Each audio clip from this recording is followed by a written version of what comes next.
اقرأ باسم ربك الذي خلق.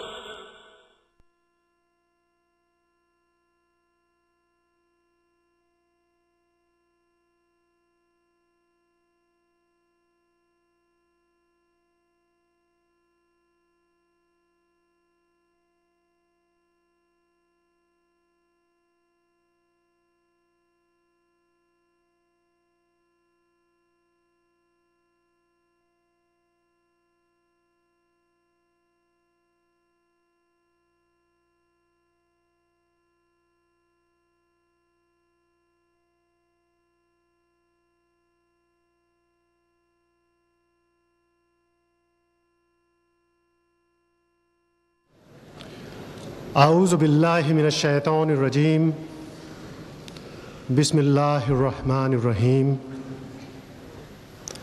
I seek refuge with Allah from the Satan the accursed. In the name of Allah, most kind, most merciful. Respected ulamas, respected elders, sisters and brothers, ladies and gentlemen, Assalamu alaikum. Wa alaykum assalam wa rahmatullahi. May God's peace be with you. I welcome you to this meeting. Hear Deedat speak on Rushdie. It is indeed a great honor for us all to have Sheikh Ahmed Deedat amidst us once more. The internationally renowned Muslim scholar of the Christian Bible will share with us some of his experiences. He will tell us how in South Africa, with a Muslim population of less than 2%, they were about the first to succeed in having satanic verses banned, and how they were able to have Rushdie stopped from entering that country. We must bear in mind, sisters and brothers, that a British passport holder does not need a visa to enter that country. And South Africa is the country where apartheid is practiced. Ladies and gentlemen, it is also a privilege for me to introduce to you our chairman for today, Brother Sharif Malnik. Brother Malnik, alhamdulillah, embraced Islam some 10 years ago. He is a lawyer holding a Juris Doctor from the US. He is a successful international businessman and presently resides in London. Sisters and brothers, Mr. Sharif Malnik.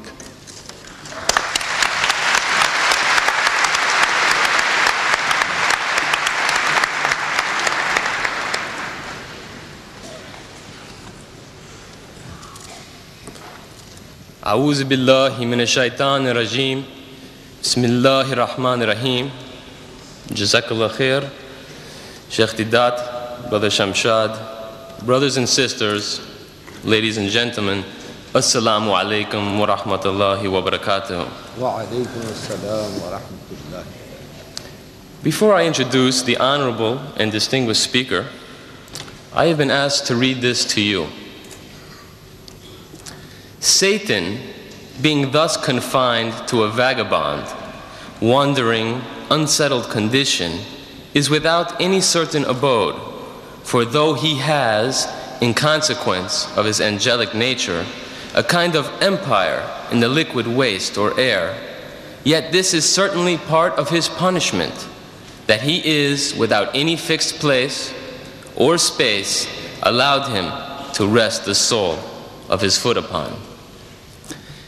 Has anyone here actually read or heard this passage before within the last 12 months? Put up the hands. Could you, with a show of hands, please, has anybody actually heard or read this? One. Yes, I see one and approximately 6,000 people here. This is actually the first page, the grand opening, the prologue, if you will, of the Satanic verses. It is really the great hoax of the 20th century that with over 1 million copies sold, with people willing to defend that book with their lives, that no one has actually read the book. And if someone says they have read it, I'm sure they don't understand what they've read. Because if you have read this book, and you understand what you've read, then you would not have defended it, but you would have rallied against it. This book truly represents a conspiracy against the nation. We have been fooled, all of us. Satanic Salman aptly chose that passage, which I read to you, to describe himself with no abode, punished, and with no place to rest the sole of his foot. An interesting prediction. And yet, this book was given the Book Award. It is a standard of literature which our future generations will study and be influenced by. We cannot allow that to happen. You cannot afford to allow that to happen. I should like to mention, as many in our audience are familiar with our most honorable speaker, you may have noticed that today's program did not begin with a recitation from the Holy Quran. This is most unusual for our prolific speaker, as you are probably aware if you have seen any of the 65 videotapes produced by Sheikh Deedat and his organization, the Islamic Propagation Center International.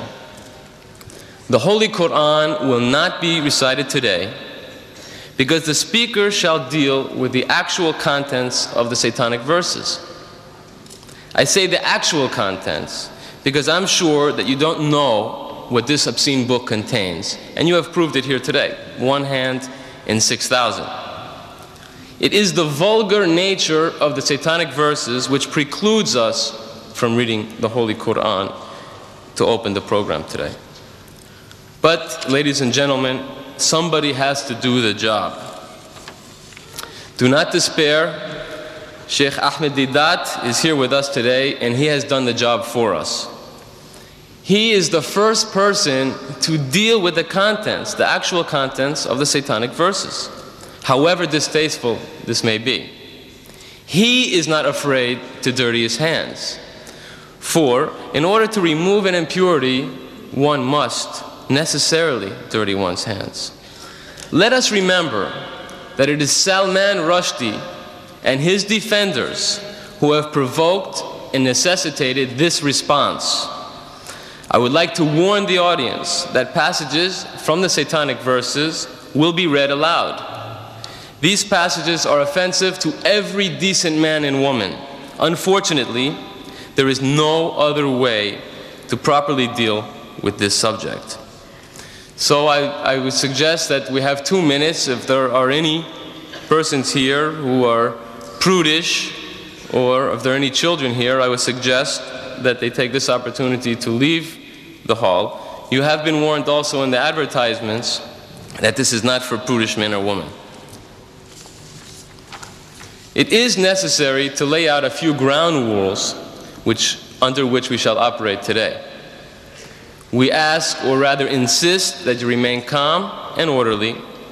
Do not attempt to break the stage security perimeter. At the end of the lecture, members of the audience are invited to ask questions related to the topic. Allow the speaker his uninterrupted time to speak, and then you may participate in the discussion by asking your questions at the appropriate time. I have no doubt that many who are present here today are genuinely seeking truth. Let our behavior today confirm that.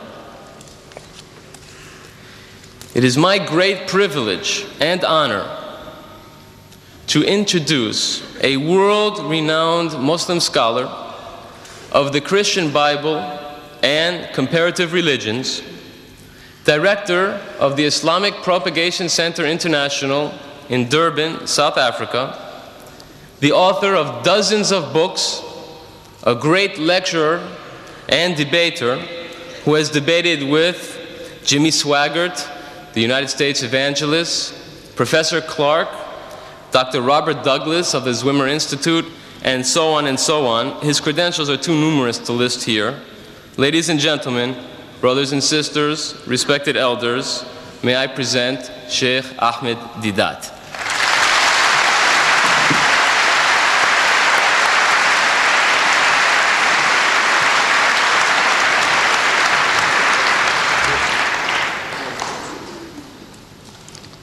أعوذ بالله من الشيطان الرجيم بسم الله الرحمن الرحيم وإن عاقبتم فعاقبوا بمثل ما عوقبتم به ولئن صبرتم لهو خير للصابرين صدق الله المولى العظيم. Mr. Chairman and brethren, the subject that has been advertised, as you read it in the paper, was not the original topic of discussion this afternoon. The original topic, as we wanted to advertise, was the subject of this book. Each and every one of you have it. If you have it in that envelope, please take it out. Have a look at it. Everyone is supposed to have this booklet. The cover, it says, How Salman Rushdie fooled the West. That is how we wanted to advertise, in two colors, which we had planned. We sent it over, the negatives, for publication. But the so-called British Free Press, they couldn't stomach it.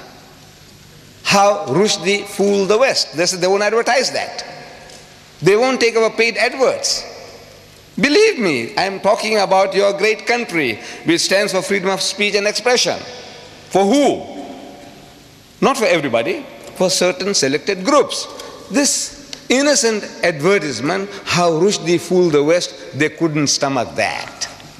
So we had to change it for their benefit to say a challenge to the giants of the British literary world.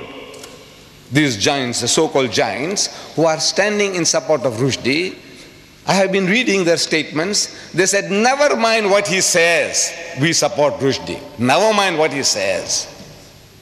He is a God. He is their God today. Whatever he says, we support him. How can you deal with people like that? We say, come forward. Now I want to educate you. I want you to know what he says, because you haven't really read the book. That is why you talk like that. An amazing thing I'm telling you now, really speaking, nobody has really read the book, Muslims and non-Muslims. Because I'm meeting your people in this country, journalists, and I'm asking them, they are asking us, I'm asking them, have you read the book? Most of them say no. They are honest. But some of them, they said, yes, we have. So I asked them, what have you read? What have you read? He said, well, it's a very, very difficult book to read. I said, yes. So many people say that. What did you read? I will come to that. I will come to that in time. Now, this book came out in September 88, I take it. And there was a furore among the Muslims of Britain. A dear friend of mine here in London, by the name of Arfaq Malik, an attorney at law, a lawyer, he faxes some pages of this filthy, dirty, satanic work to me for my attention. And naturally, any Muslim, any decent person on reading what those pages contain would be infuriated, and I was infuriated. What to do? We said, this book should be banned. So we made an approach to the director of publications, a censorship body in South Africa, and showed him a few selected pages. And it did the job. It did the job. In a country where we are less than 2%, we have no vote, no voice. One white man can buy the whole lot of us out, lock, stock and barrel. One white man. That's what we are worth. And yet we were able to perform a miracle. We beat most Muslim countries to the draw, except for India was the first. I feel that there'll be hardly anybody who can contradict me that we were the second nation in the world to have the book banned. South Africa, the land of apartheid, the polecat of the world, did it. How was it done? These selected pages, we take them over to the director and say, sir, have a look at this. The Satanic Verses, page 461. You don't have to worry. This book is an instruction book, is an instruction manual. When you read it, some of the pages and things that you miss out, you'll find them here. This is an instruction manual for you all. He reads, nigger eat white man shit. Nigger. You know who he's talking about? The Africans. He eat white man shit. You know this word shit. It was so difficult for me to use here, in this very hall. There was a debate and I wanted to use this word and I skirted around and round, beating around the bush, and I couldn't come to it. I couldn't say the word shit. But now I have to say shit because I have to quote him. I said, now you know human dung, you know cow dung. What the hell? Therefore you were warned. You were warned. He says, look, please, if you are hypersensitive, don't come. Don't bring your women and children with you. But you have braved yourself to say, now we are prepared to listen. We are in Britain. You know, these words that I'm uttering here, I can't utter in my own country because the book is banned. I can't quote the fellow in my own country. I can't publish this book. This tape that you will see, in case that you want to purchase this tape, videotape of this meeting, you will be able to purchase it and enjoy it at home if you want to. Put your children one side. Put them to sleep when you see this. But in my country, I can't do anything. I can't touch the tape. I can't touch the book. This is your privilege. You see, you have that freedom of speech and expression. I say, well, you enjoy. So, nigger eat white man shit. So the censor reacts. He says, this is racist. He is a racist himself, but he said, this is rank racism. You know, how will the Africans react to this? This book is telling them that they enjoy eating white man shit because he has an afterthought. Who? Satanic Salman. And on page 529 he says, black shit is bad. So for this brown Britisher, white shit is good, acceptable, but not black shit. Our censor says, look, this should be banned. We say boss, you say boss, we say boss, that's his language. You say boss, this is your privilege. He says, you know boss, sir, master. He is coming to South Africa to promote his book. He says, no, we can't have him. He says, boss, this is your privilege. So the book is banned and he was banned from coming to South Africa.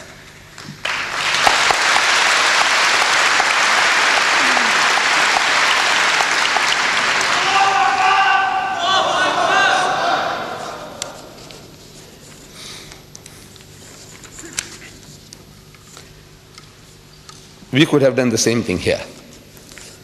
You see, but we didn't really read the book. It's an amazing thing. Nobody really reads it. You see, we get worked up emotionally. This is human nature. Something that hurts us, we have no time to think. If I was here with you during those days, I would have joined you in your marches, in your crying. In book burning, I would have been one with you. But you see, I'm at a distance. And from a distance, you see more things than what you are now directly involved. You are in it. You are under pressure, under attack. You are barbarians. You remind them of Hitler. Hitler burned books, so you might also create a Nazi party here and overtake the country. All these fears, they well up, and now you have to battle with this.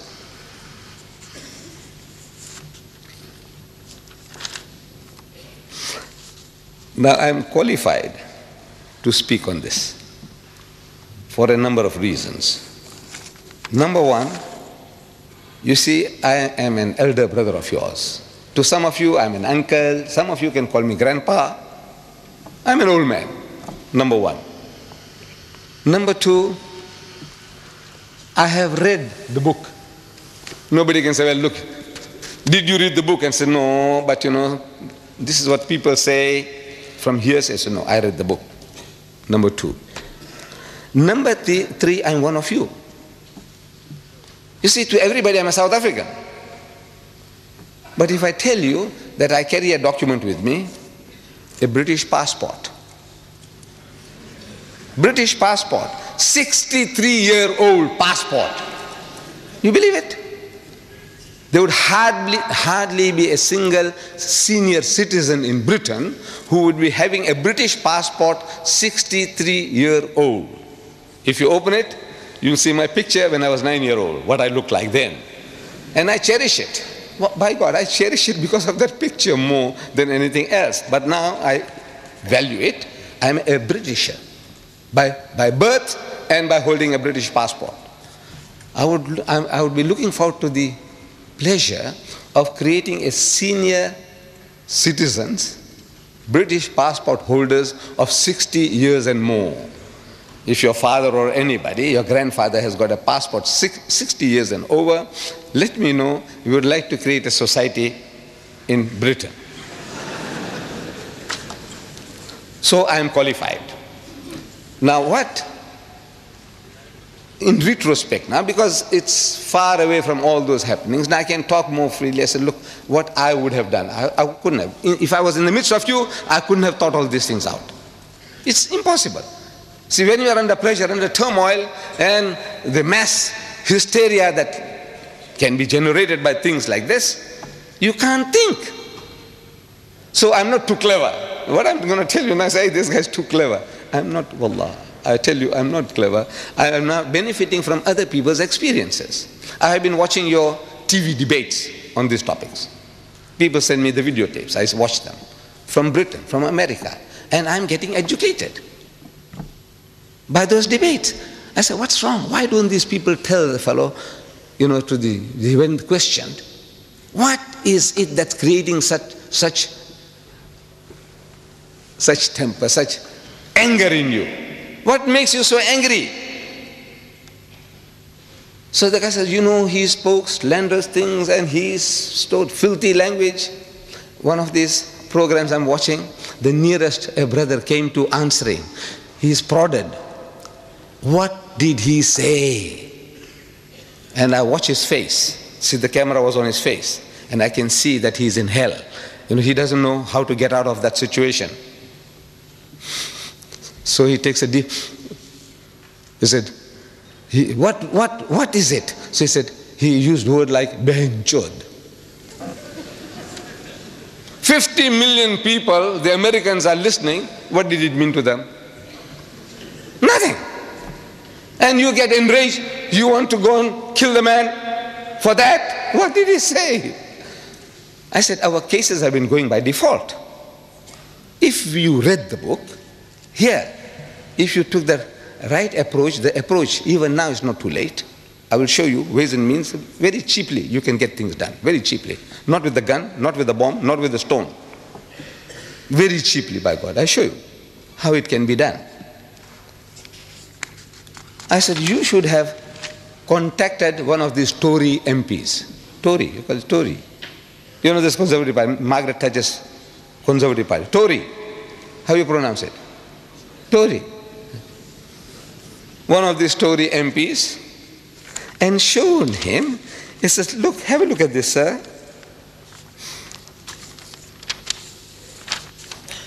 Our Iron Lady, our Prime Minister, this fellow Rushdie, show him the page, open the page 269.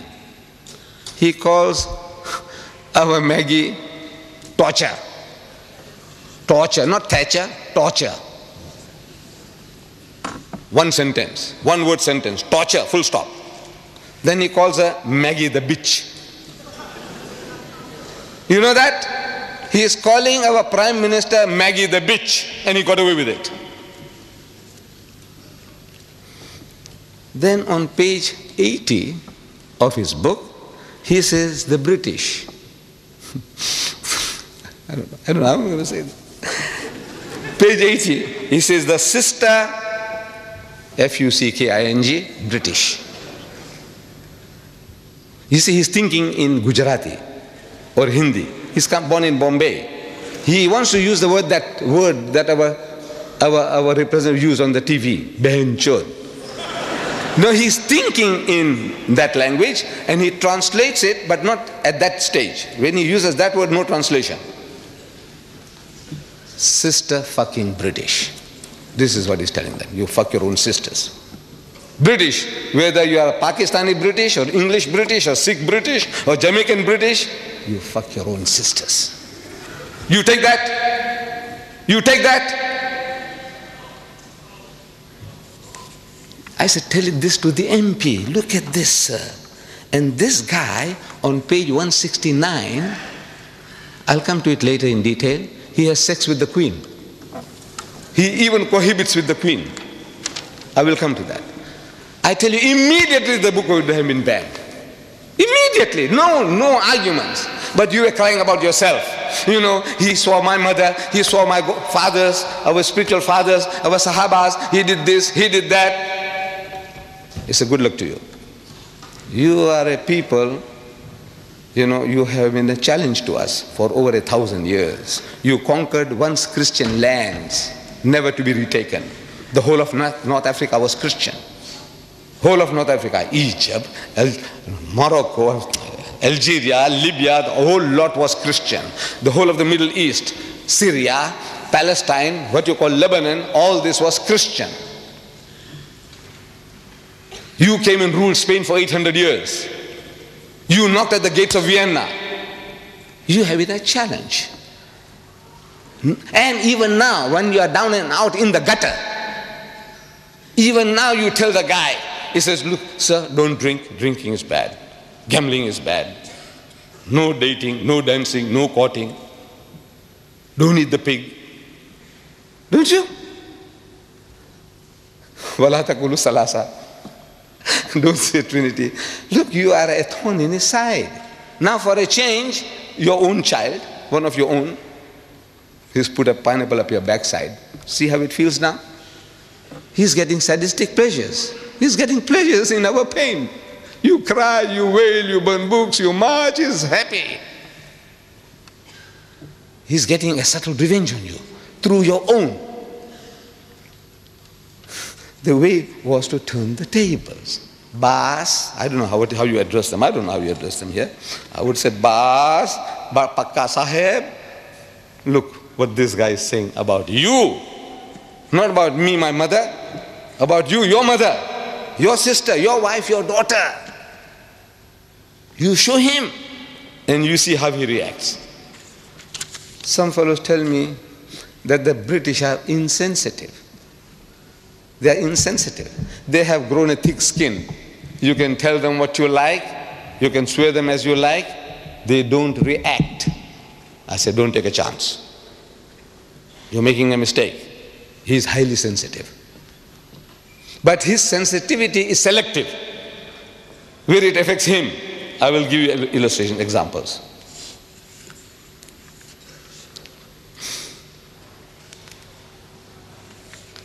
Right.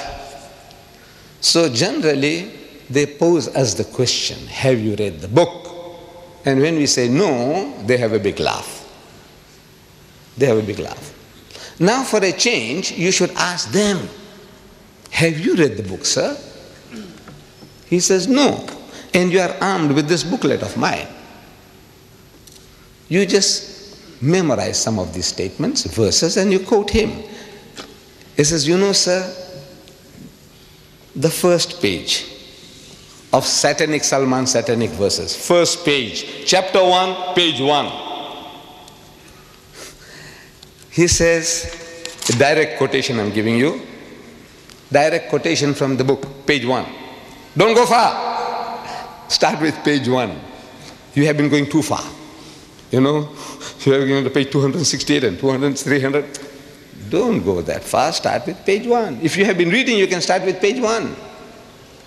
Even before page 1, you can start with his prologue, his prophecy about his own destruction. Not a place to rest his foot upon. No place for him. No peace. That's what he's saying.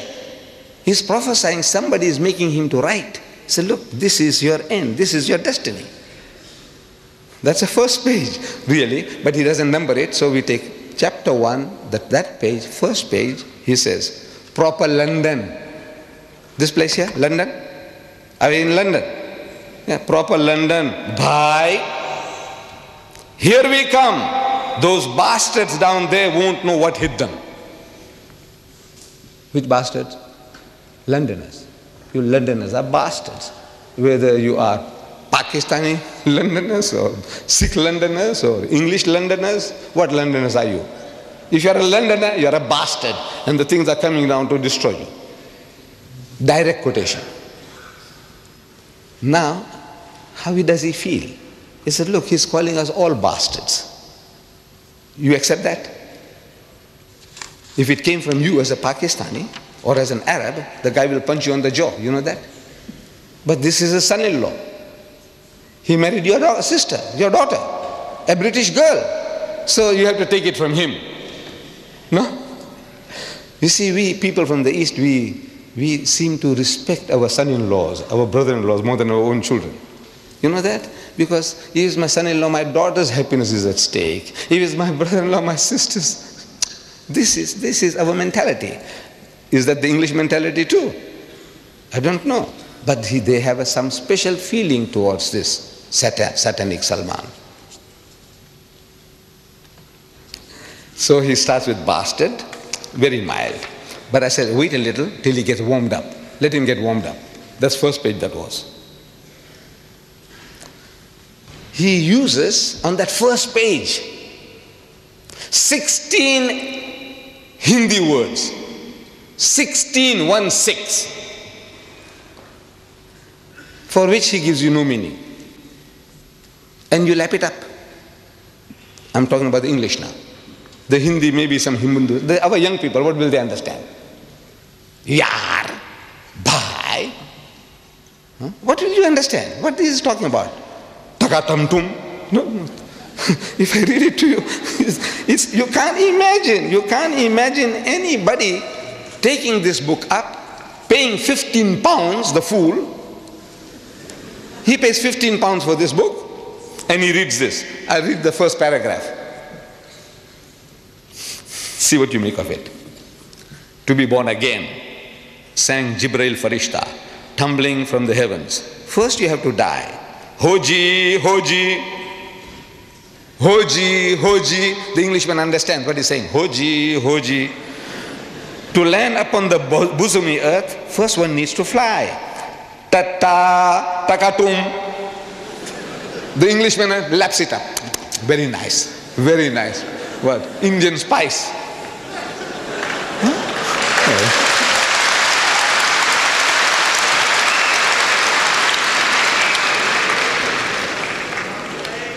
Still the paragraph is not finished. How to ever smile again? At first you won't cry. How to win the darling's love? Mister, without a sigh.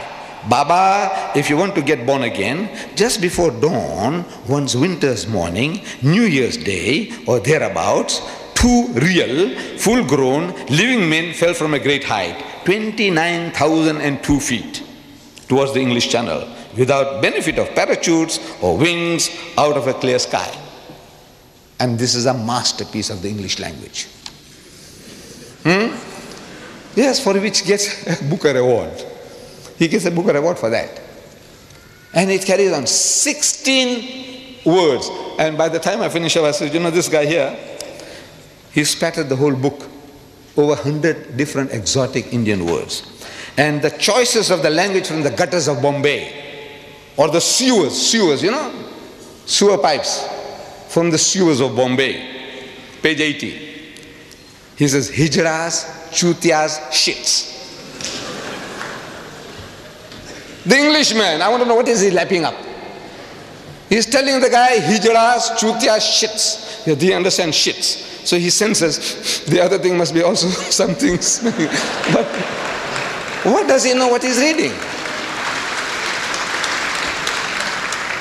And these poor fools, the French will translate that into French with hijras, chutias, shits, and the German will hijras, chutias, shits. And our Jewish brethren, cousins in Palestine, in Israel, in Hebrew they will write in Hebrew, and they'll write hijras, chutias, shits. Shits, of course, they'll have the word for it. What are they doing? This guy has made a monkey out of everybody. Look, he's a mighty genius. He's our own. We produced him. But the British cultivated him. They are his godfathers, protectors. You know, I can't even translate this. I can translate, I know the meaning. Bulk of you think you know the meaning. You really don't know the meaning of what he's saying. Very few, very rare. What he's getting away with. We should ask the Penguin publishers, sir, do you know what he's saying? You haven't translated, he hasn't given you a glossary at the end of the book to tell you this word means that, this, nothing. He doesn't do that. He doesn't do that. He's getting away with murder. But nobody showed it to our fellow countrymen. So look, this guy is making a monkey out of you, sir. Look what he's doing to you. We must ask the Josephine Pauline Thompson of the General Secretary of the PEN, you know, this society of all these essayists and editors and writers and playwrights and all that kind of thing. They have a society called PEN, acronym for all these things. Michael Foote and the Booker Prize Committee. Ask them, what is this? For which you paid this guy $800,000 or pounds, I don't know whether it's dollar or pound, but it's 800,000 all right. As advance money. He said, this shit, don't give another printer. We will have this, we will eat this. That's what they did. Advance money. He said, look, this is for us, reserve it for us. He's made monkeys out of everybody. And he got money in the process. He's our product. He's a mighty genius. Now, if you say that the British are insensitive, I say, no, you're wrong. They're not insensitive. I'm reading in my country, call for ban in our local newspaper. It's dateline from London.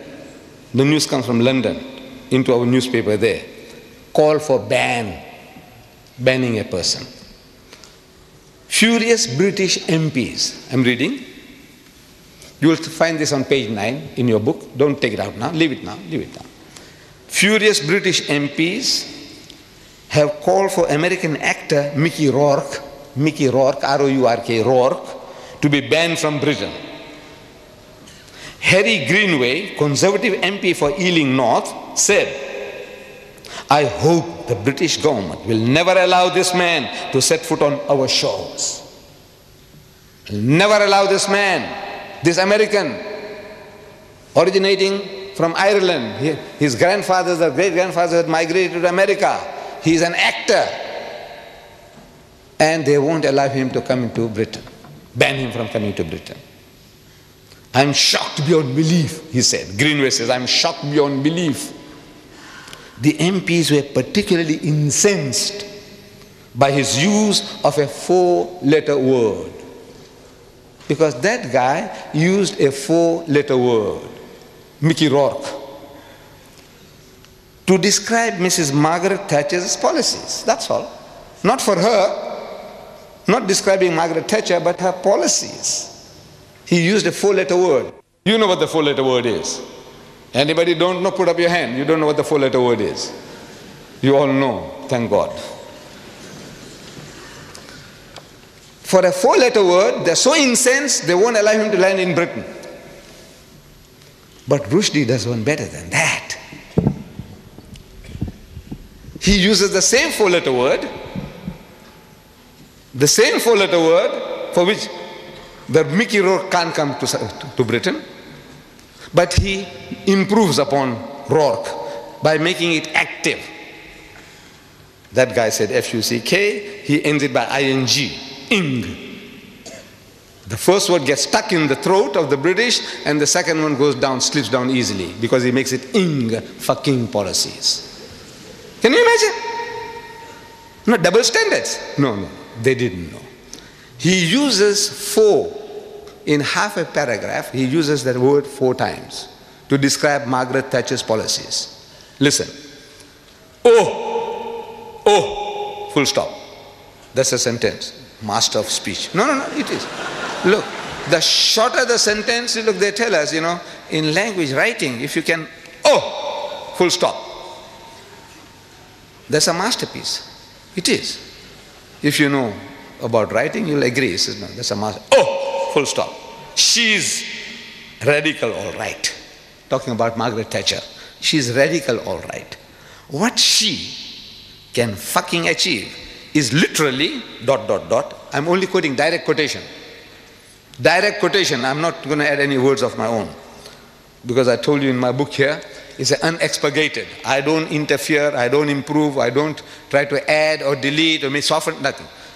These quotations are unexpurgated as they are in his book. You can check it up. And if you find that I'm pulling a fast one on you, every mistake you take out, £100 for you. He said, no, he didn't say that, 100 pounds at a time. Find out. Any typographical error will be accepted. But a misquotation, £100 for you, for every mistake you find. Check it up with his satanic verses. Is literally ... from fucking Surrey and Hampshire ... Nobody has ever tried to replace a whole fucking class before ... No, when I say ... it's there in the book ... 3 dots. ... This country, your Britain, that's stuffed full of fucking old corpses. Page 270. 4 fuckings in half a paragraph. And the British accept it. You know why? Because they don't know. You didn't educate them. You didn't show it to them. This is what I want you to do. This little booklet. Any guy who talks to you says, "Boss, sir, come and have a cup of tea with me. Look, sir, what does he say? How does he speak?" About us, about our people. And you say he's got the freedom of speech and expression, unlimited, absolute. Is it absolute? He can swear anybody's mother. He can swear you. Ask him, is it right? Ask him. Ask them. But they don't know. By God, they don't know. These authors, these so-called giants of British literature, they don't know. They haven't read the book.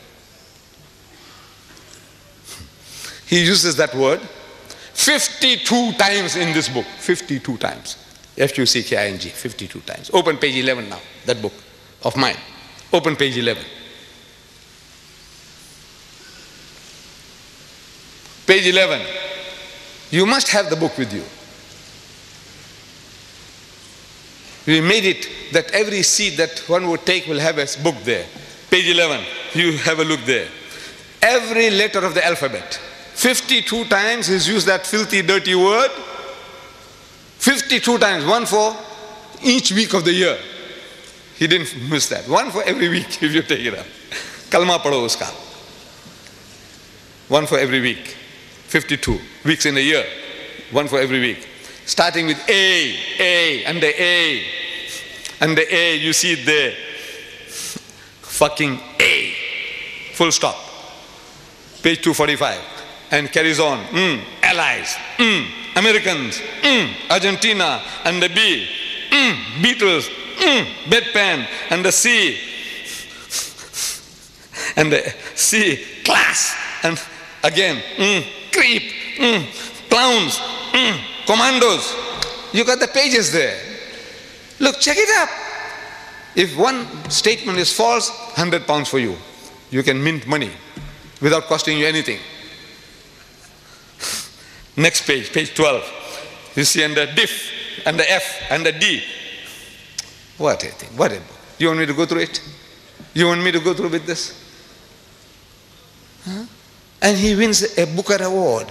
He gets $800,000 advance money for this. Literary masterpiece. No, you read it. What can I say? I'm forced to say it's fucked up the English language. The bastard.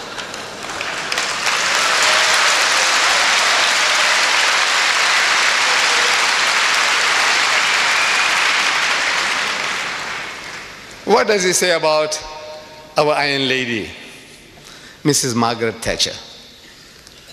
You know, I don't know why. My wife, she is not educated. She is not educated.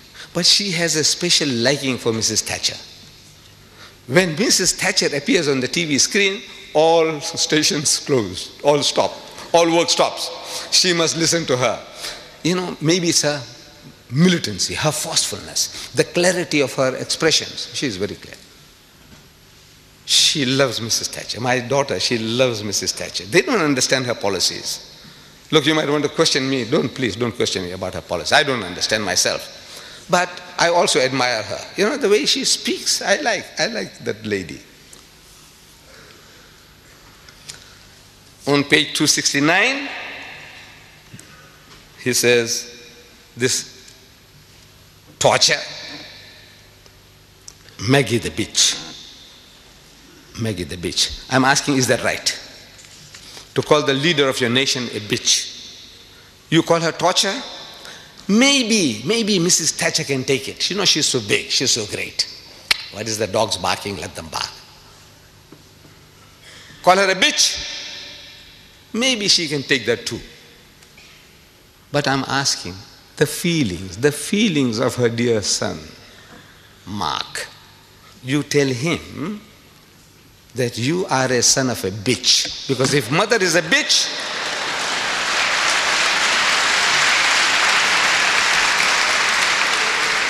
so no, I'm not saying it. Rushdie says that you are a son of a bitch.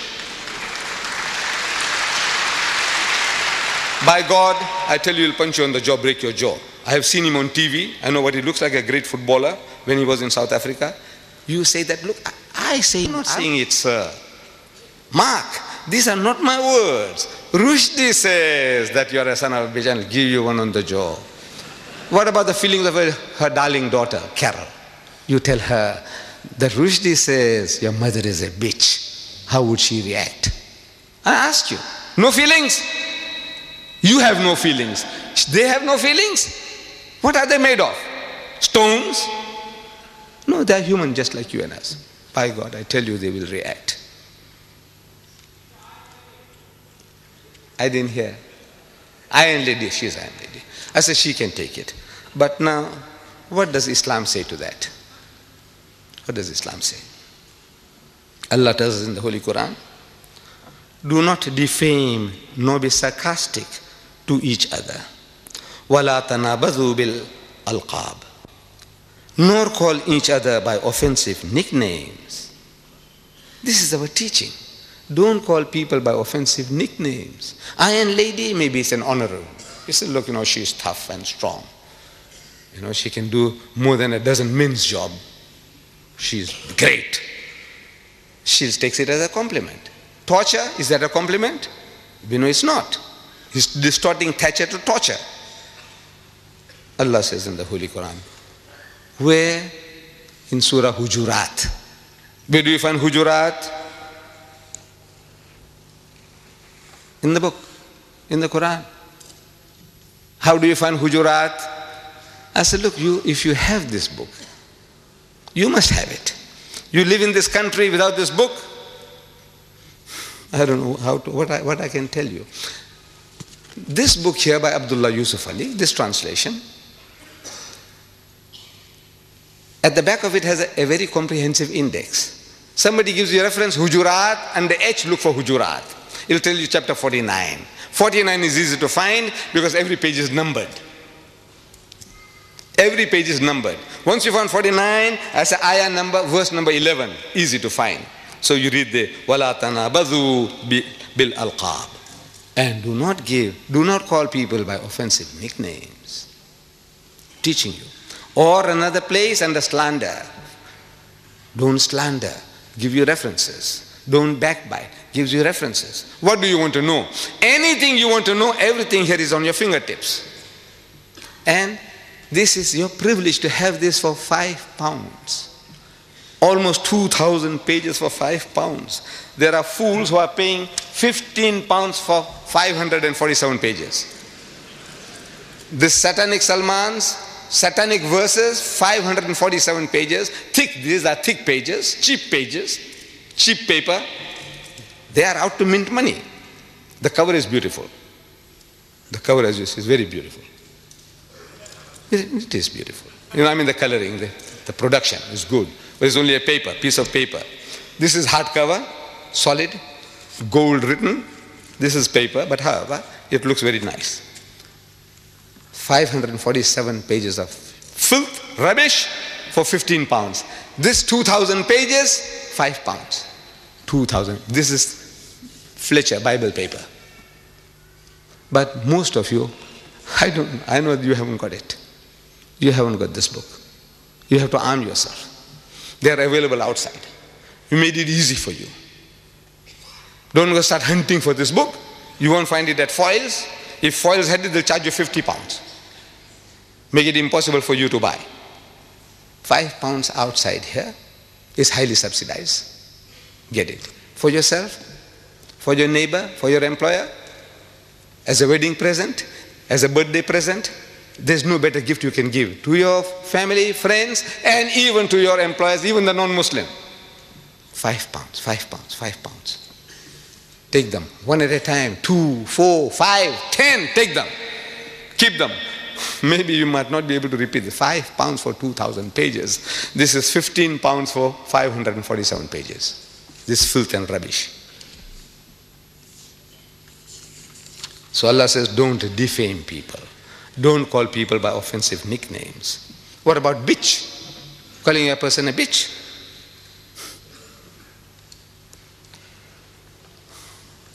You besmirch the name of a fair lady in these terms, that she is a zania, bitch is a zania. Other words, softer words, they call them tat, they call them call girls, call them hookers, whore, harlot. This guy, he calls her a bitch. In the house of Islam, anybody making such an attack upon anybody's personality, he must produce 4 witnesses. So-and-so says a bitch, produce 4 witnesses, eyewitnesses. And after having given their evidence, if under cross-examination, if one of them fails, only one out of 4, one fails, everybody gets 80 lashes. Everybody gets 80 lashes each. If one guy fails in cross-examination, this proof false, everybody gets 80 lashes. You call us barbaric. Tell him, this is barbaric. We want to protect your mothers, your sisters, your wives, and your daughters from any kind of besmirching of their character. And you call us barbaric. We are barbaric. You are civilized. Everybody's mother, sister, daughter, wife, you can call them bitches, whores, harlots. What else? Hookers, tats. What else? What is this? What have you come to? You civilized people, cultured people. 80 lashes each. He does not even leave our queen, Her Majesty, the defender of faith. She is the defender of faith. Our queen, my queen, as a British subject. My queen. He has sex with her. Listen to this spicy piece. We should read to the British. Look, this is what he says. He doesn't even spare our queen. Chamcha. I'm quoting, direct quotation. Chamcha, that's him. If you read the whole book, then you know he plays different roles. Like Dr. Jekyll and Mr. Hyde. He goes as Jibril Farishta, that's him. Chamcha is him. But in both cases, he's like Mr. Hyde. You saw Dr. Jekyll and Mr. Hyde, he's Hyde all the time. But he makes people to say words. Chamcha. He makes one of his characters say, Chamcha. He found himself dreaming of the queen, of making tender love to the monarch. She was the body of Britain. Who? The queen. She was the body of Britain, the avatar of the state. She is the avatar, the spirit of the state. And he had chosen her, joined with her. He joined with her. In holy matrimony? In what? In what? He joined with her. She was his beloved, the moon of his delight. Page 169. What is he saying? He joined with her. You might find some of these clever elects, who come along and say, look man, you are exaggerating. You don't know what you're talking about. Join could mean in prayer. They'll all pray together. Hallelujah, hallelujah, hallelujah. I said, please, please, please. You see, every book is its own best commentary. Every book. You ask any Christian, he will tell you that the Bible is its own best commentary. I will say the Quran is its own best commentary. And by extension, the satanic verses is its own best commentary. The book itself, if it can reveal the secret to you, you don't have to look for it outside. The meaning, you don't look for it outside. Let's see how he uses his word joined in another place to tell you what he means. In case you misunderstood, you're so dense or such a pervert, you want to exonerate anything he says because he's your God. Whatever he says, you say, no, I support him. So if you want to support him, now listen now. He says, I'm quoting, direct quote, page 479. Wild donkeys, fucking wearily and dropping dead, still conjoined. Joined, conjoined. What is he saying? What did he do to the queen? What did he do to our queen? You take it? You accept it? You are not inferior. You don't feel hurt? There's something wrong with you. If you live in a country, you must be loyal to that country. Otherwise, get out. If a country is worth living in, it is worth dying for. Otherwise, get out. You have to be loyal to your rulers. This guy here, what he does to our queen, and you don't feel enraged. There's something wrong with you. There's something wrong with the British. Tell him so. There's something wrong with you, boss. I think what has happened to you? Cry with him. Cry for him. Cry. Make him to cry. Cry with him. Don't cry about yourself. Cry for him. What this guy has done to him, his benefactor, his godfathers and his godmothers, what he's doing to them.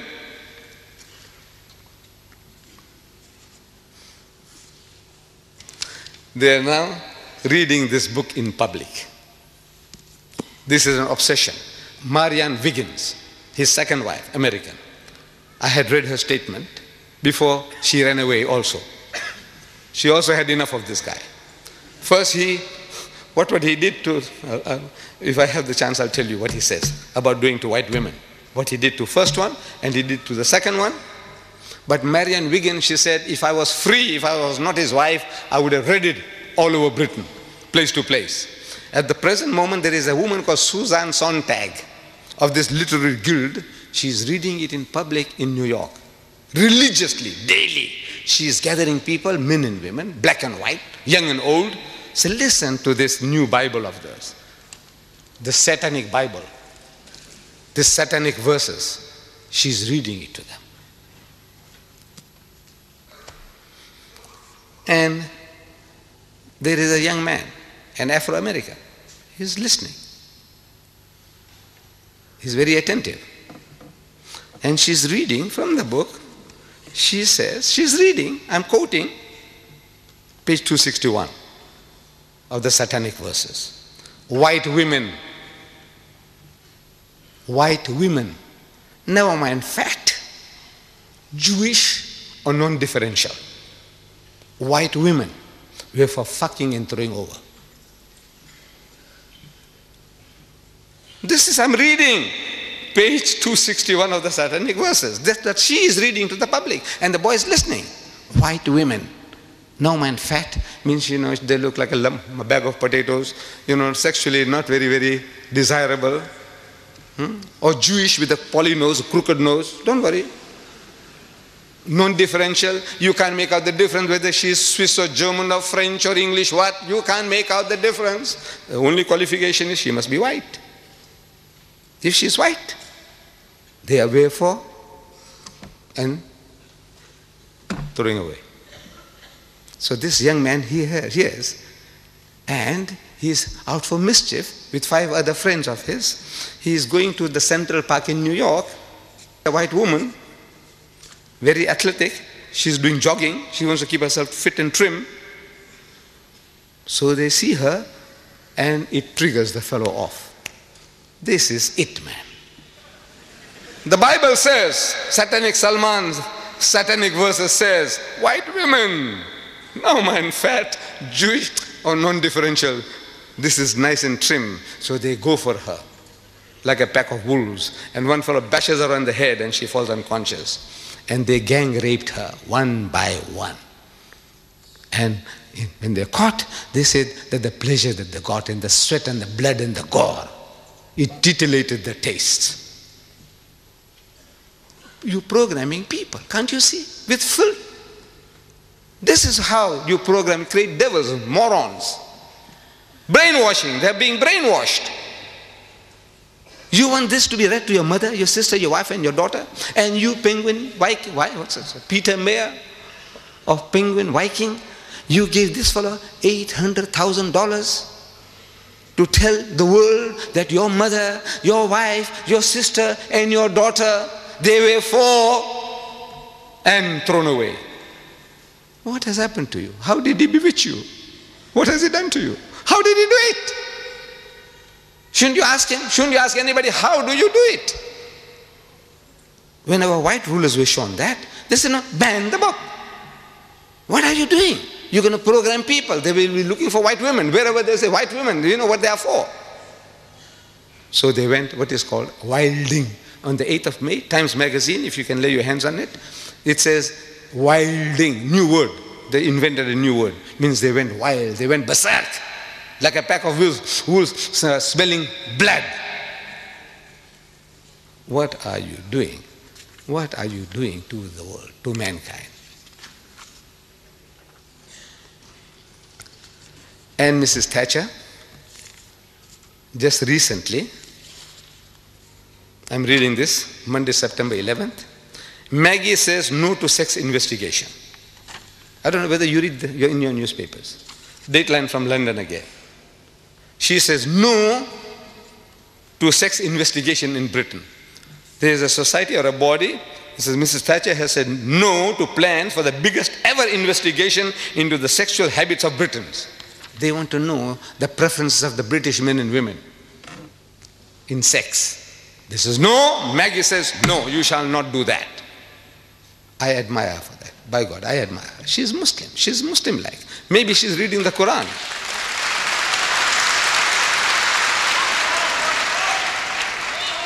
Because Allah tells us in the Quran, evil should not be noised abroad, broadcast, except where injustice has been done.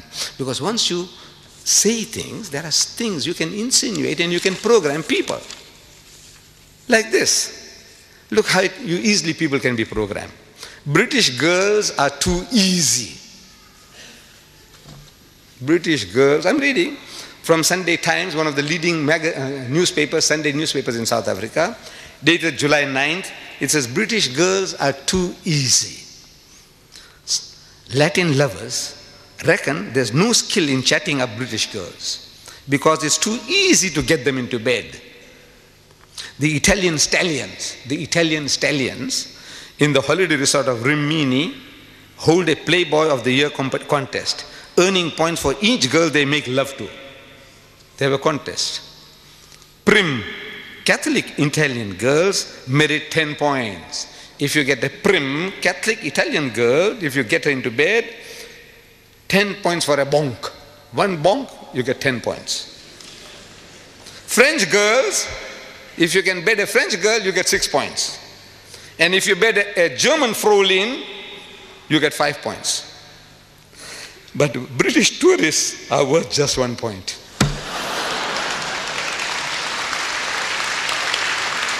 What are you doing? Your daughters, your sisters, when they go overseas, every guy's doing, I say, man, this is the easiest meat. What you doing? Even if they're not, now everybody is making approaches. Like a beach in season, that every British girl is like a beach in season. Anybody comes, anything goes. This is what the guys are saying. You want to have a sex survey here? Here, September 16, 1989, The Economist, your news magazine, The Economist, says a woman was raped on a London tube. You know, your underground. She was raped. So they carried out a survey. And a survey showed that only 24% of women thought the tube safe during the day, during the daytime. Only 24% of women thought the tube safe during the daytime, and only 1% at night. You know what they're telling you? This is semantics, playing with words. They're telling you that 99% of your mothers and your sisters and your daughters are terrified at night, 99%. But they say only 1% feel safe. Instead of saying 99% feel unsafe. The masters of language. This is how they do it. You want the world to know? You want to take statistics? Dr. Kinsey, the American, he did it. The Life of the American Female. The Life of the American Female by Dr. Kinsey. I read it. I read it. But I will not allow my wife to read. Fortunately, she can't. But I will not definitely allow my daughter to read. Why? Because by reading that stuff, it's going to pollute their minds. It'll give them filthy, dirty ideas which they could never have imagined. I can't give you details because it might create the same problems. I will not share it with you, what I read. Dr. Kinsey's Life of the American Female. If you read it, it's the same. The British female is the same. The French female is the same. The German female is the same. On the average, it'll be the same. Gives you ideas. Filthy, dirty things. Mrs. Margaret Thatcher is wise. She says, no, you shall not do it. I take off my hat to her. By God, she's acting as a Muslim. This is Islam. These things you don't do. And even what they call, this is royal gossip that even British rags won't publish. Look, they have certain standards. You know, rags, British rags, these rotten papers, filthy, dirty newspaper, they talk about all the filth and the dirt, pornographic thing. And bigger headline, not even Britain's notorious gutter press. You have a gutter press here? Even notorious gutter press dares to print the story Yanks have read, the Americans have been reading. What? Mum's the word about Zara's dad. Mum's the word, keep quiet. Don't utter anything about who is the father of Zara. Who is Zara? She is the daughter of Princess Anne. Now they're insinuating that she is the bastard child of Peter Cross, who was her bodyguard. 8 years ago, he committed adultery with her, and he got this child, which was given out to the world as the child of Peter Phillips. But she was not. She is a bastard child by Peter Cross. The picture is given. The princess is there. The princess is there. And the dashing detective is there, behind the princess. What are you doing? What are you insinuating? You are destroying the life of a child. Can't you see? One child. You are insinuating that she is a bastard child. She is a bastard child. At school now, 8-year-old girl, wherever she goes, if she's cross or angry about something, he says, I know why you are cross. Zara, I know why you're cross. Because you are the daughter of Peter Cross. Can I say, look at her, look at the picture. Maybe she was sullen or in a moody, this thing. Here, they give you a picture where she's sullen, she's moody. He said, you see, she's cross because she's the child of Peter Cross.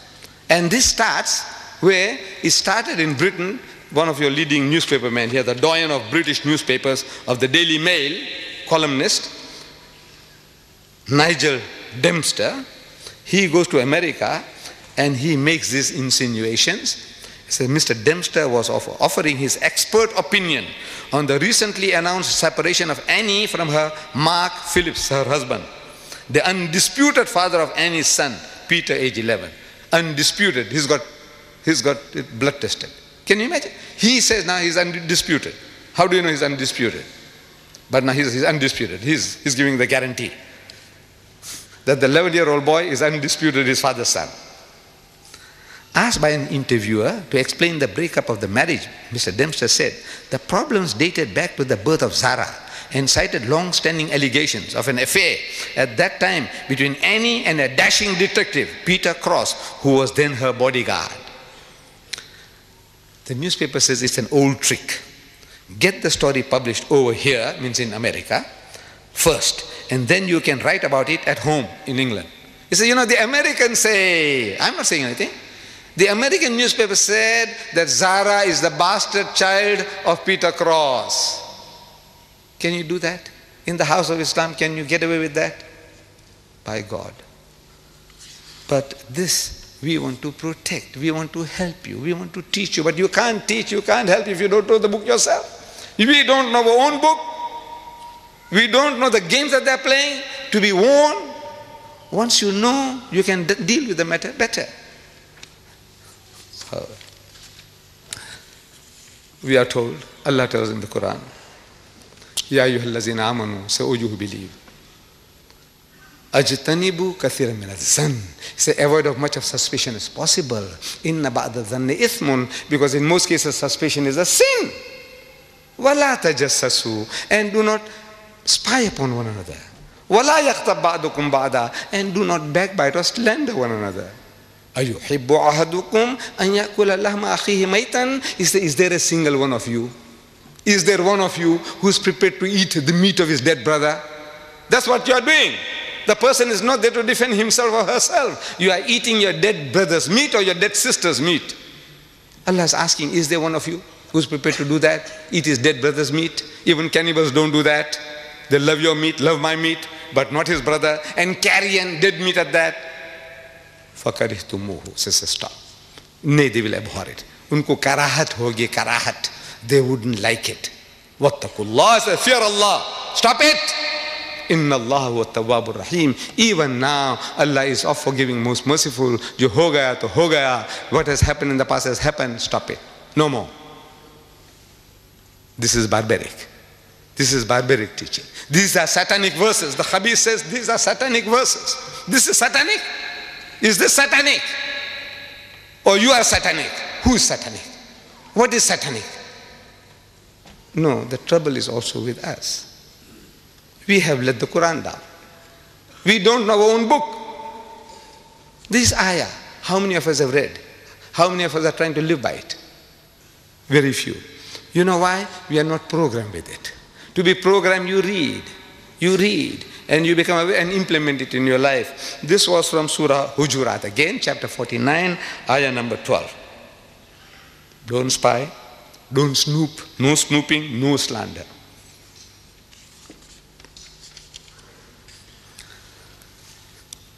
This guy, he spares nobody. He spares nobody. There's some type of sickness. I think there's a special word for it. A man who hates everybody, anybody, everybody. Even himself. If you read, he hates even himself. There's something sickness. He is a case for a psychiatrist. But he is an evil genius for writing. And there are conspiracies at work. Conspiracies, people are conspiring for this. They want this to be done. They want this guy to do. They gave him advance money beforehand. So come on, man, write this book. It's a grand idea that now you can slaughter the Muslims with filth. I said he spares nobody. Even my Hindu cousins. My ancestors were Hindus. I come from Bombay, India. My ancestors were Gujarati Hindus. I'm thanking Rajiv Gandhi. We all Muslims, we must thank Rajiv Gandhi for banning the book. But I'm telling him in my little booklet, I says, Rajiv, you have done yourself a great favor. I will not attribute motives to him. Oh, he wants to curry favor with the Muslim voters. No, don't do that. If a man has done a good deed, acknowledge it. Rajiv, I thank you for what you have done. Thank you very much.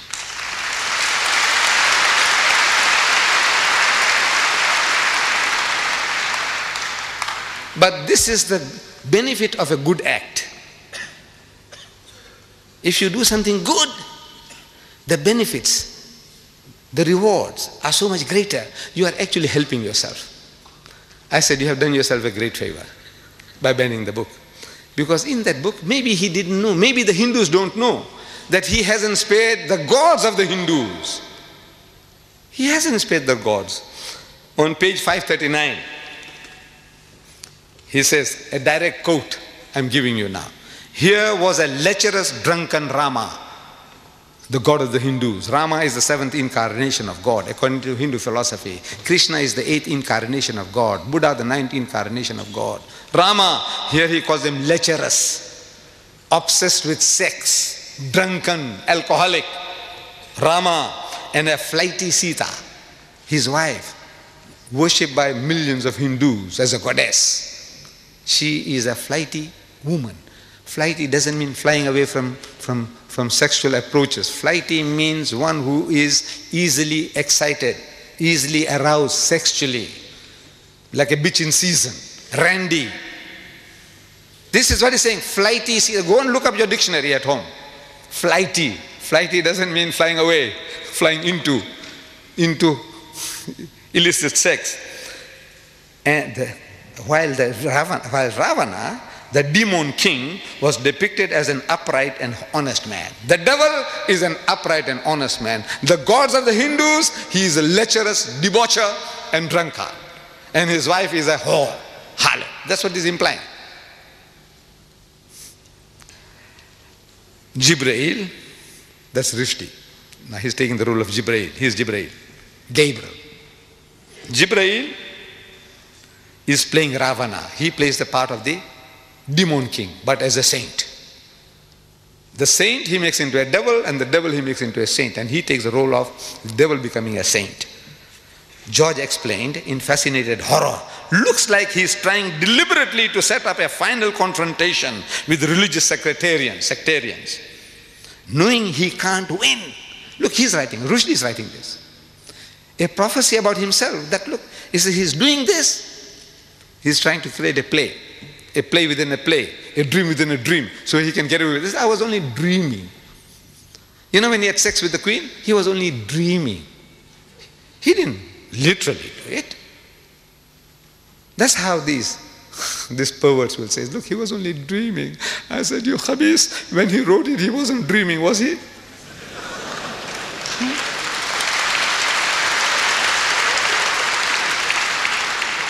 So it's a dream within a dream. So he said, look, it was a dream. This guy dreamed and that other one dreamed other dreams.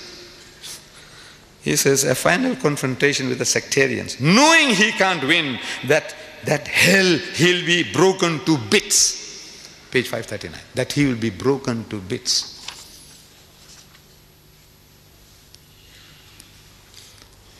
My dear brothers and sisters, the problems generated by this satanic Salman satanic verses in his notorious book are too vast for any one person to handle. Please let me conclude that if such are the priests, these are the priests, the prophets of these atheist and agnostic people, these are their gods. If such are the priests like Rushdie and his fellow travelers, with a Bible like the satanic verses, God bless the congregation. And if such is the generation congregation, then God bless our queen. God save the queen.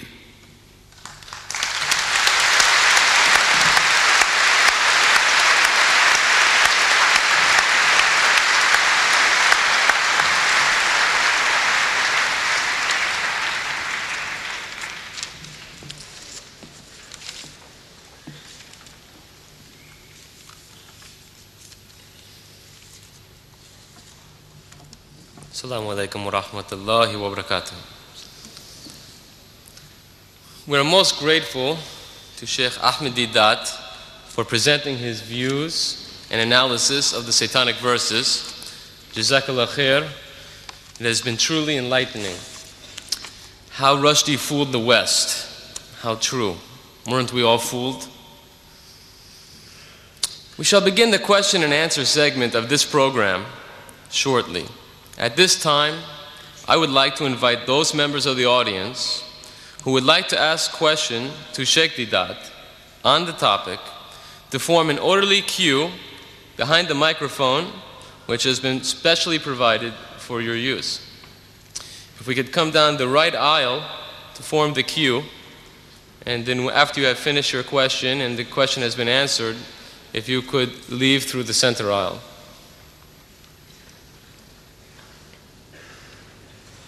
Identify themselves.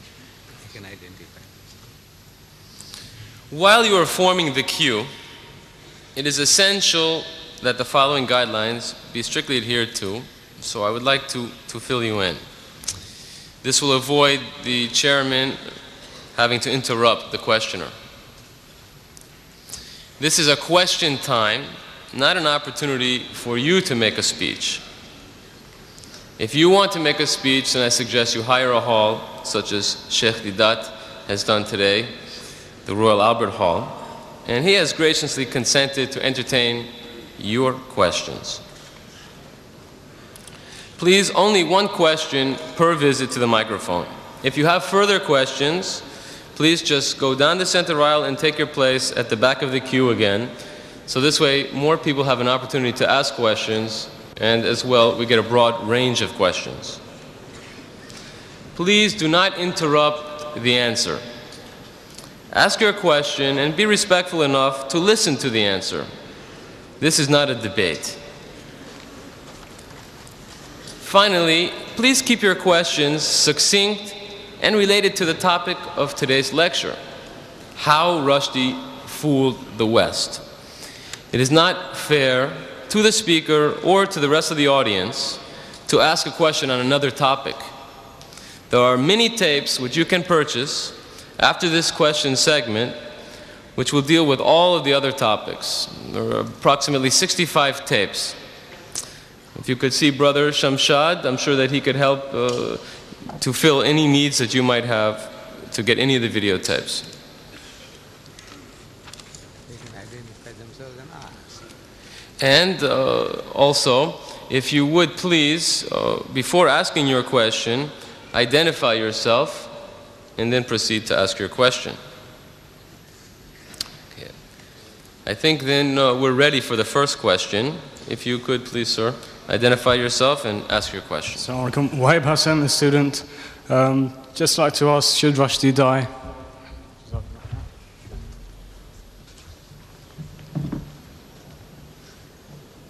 My son, are you British? Are you British? Huh? Yes. You are a Britisher. Now, if you are a Britisher, you see, I said, how Rushdie fooled the West. You are one of those. And if he did to your queen, if he did to your ruler, Mrs. Thatcher, what Rushdie did, I want to know from you, what would you do?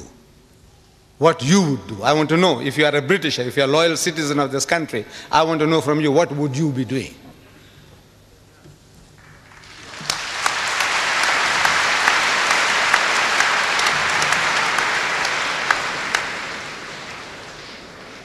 Incidentally, the topic of should Rushdie die really is a separate topic, and there is a video cassette. It's Should Rushdie Die? The Islamic Verdict, which also is available outside. The next questioner, please. I would like to ask that whether satanic verses can be an insult only against Islam, or it is an insult against all religions, including Christianity and Judaism. And if yes, is it not a good idea to ask the leading figures among Christians and Jews to express their views, whether they agree with the content of this book or not? Because I personally believe it is not insult against only Islam, It is insult against all religions, including Christianity, Judaism, and Hindu religion. And the second thing I wanted to ask, because I or other people here might have the wrong impression that you are a supporter of any political figure, could you also clarify that point? Could you repeat the second part of your question, please? I or other people might have the impression that you are personally a supporter of certain political figures in this country. Please clarify also that point. Thank you. The second question first. I have no affiliation with any political parties or any religious groups. I'm a Muslim, and I stand here as a Muslim, and I speak as a Muslim.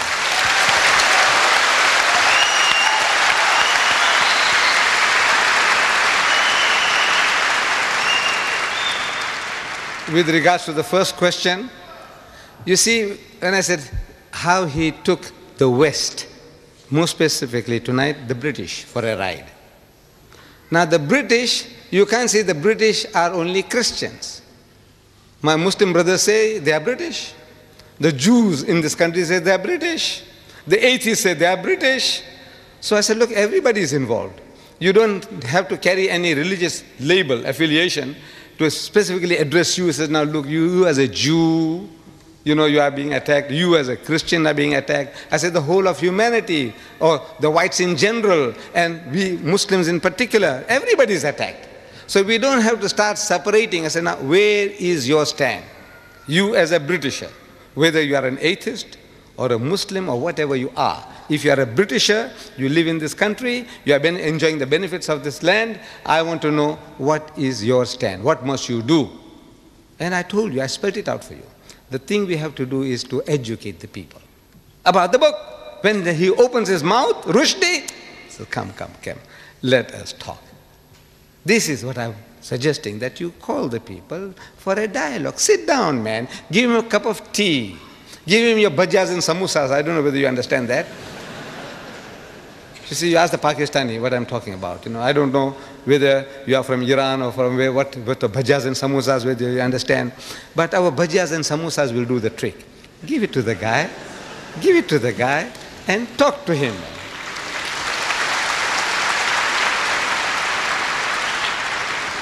Inshallah, the job will be done. I 100% agree with what you say, and I think it's a very good idea that in rational debate it's pointed out that this book is insult against all the religion, not only Islam. The whole of humanity, the whole of humanity. Could we have the next questioner, please? Would you identify yourself, please? Assalamu alaikum. My name is Khalil. I am British. We say Rushdie how he fooled the West. But so far, Mr. Deedat mentioned he's a genius. To me, my judgment after what I've heard from you, he's an idiot. But countries that back him, he has been insulting to so many religions, Hindu, Christian, white, and so on. Now, for them to back the book, what would you call those people who support him to let the books go on? Me, as a Muslim, I say he should be banned from writing. Because No. he has caused... The thing is now, you educate the people in power. I said they will do the rest. If you had shown to Maggie what he says about Maggie, you didn't do it. You didn't do it. You didn't tell the people, he said, look how he's abusing our queen. Did you? Anybody did it? Did anybody go and tell the people, he said, look what he's doing to our queen? They are tolerant in this country. This is the problem. They are tolerant. They can accept, like we say, the Iron Lady. There isn't a Britisher you can go and tell him that he's the son of a bitch. You go and tell him and see how tolerant he is to you.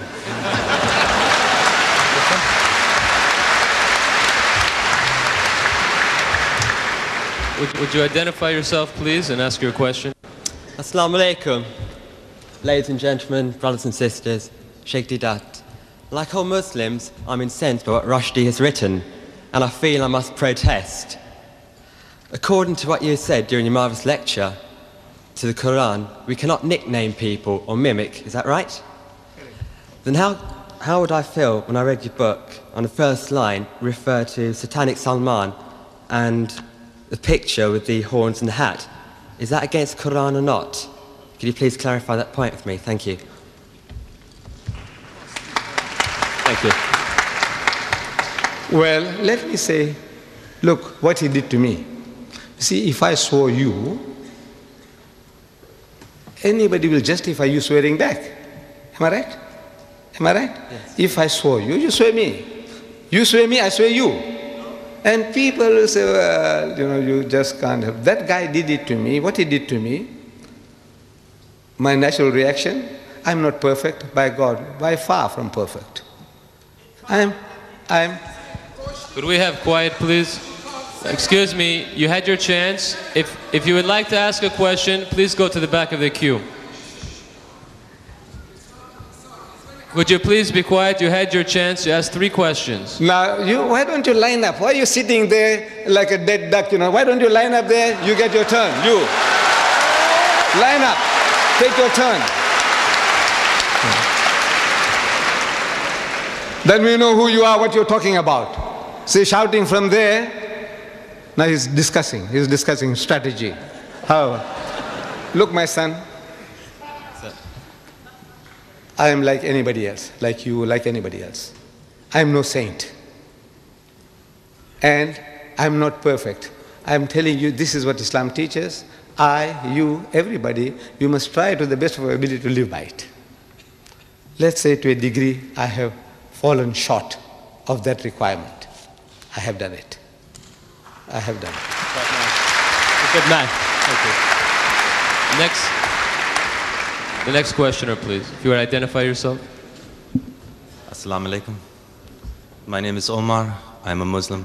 I need no other identification except the title that Allah in His infinite wisdom, power, and grace has given to me, and that is that I'm a Muslim. I heard much of what you said and I agreed, and I heard much of what you said and I was hurt and disagreed. I was pained for the children that were here and the language. Of course, we live in a world where language such as that is often used. But what pained me the most was when I heard, if I can quote you, and please allow for my inaccuracies. Sometimes I am often mistaken. If you live in a country, you should be willing to die for it. Well, there are many countries in which I'm willing to live, but there's certainly only one cause for which I'm willing to die.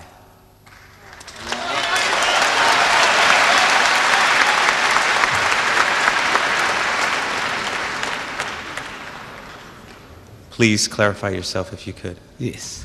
Thank you.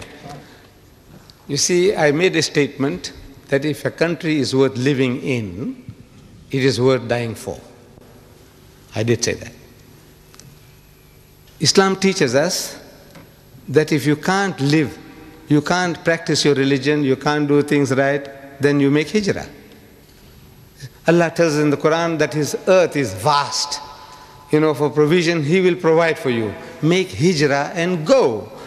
Go somewhere else. You have no right to remain in a place now. If you are not allowed to practice your faith, your iman, our thing is now, if you are not in a position to practice your deen, you must get out. That is all. So, but if it's worth, I said, if it's worth living in, your country is at war and you sit at home and say, let the people die for you, for your children. I says, no, you must be prepared to defend the country against any outside attack. Right is right, wrong is wrong. But you owe certain loyalties to your country. If you are in Pakistan, you have to defend Pakistan. If you are in Saudi Arabia and there's conscription, in my country there's no conscription for the black man. But if there is, I can't help it. He said, look, if you live in this country, you have to fight for this country. Otherwise, get out. So this is the answer I can give you, my brother. That I said, if you think it's worth living in, then it's worth dying for. If it's not worth living in, then you are free.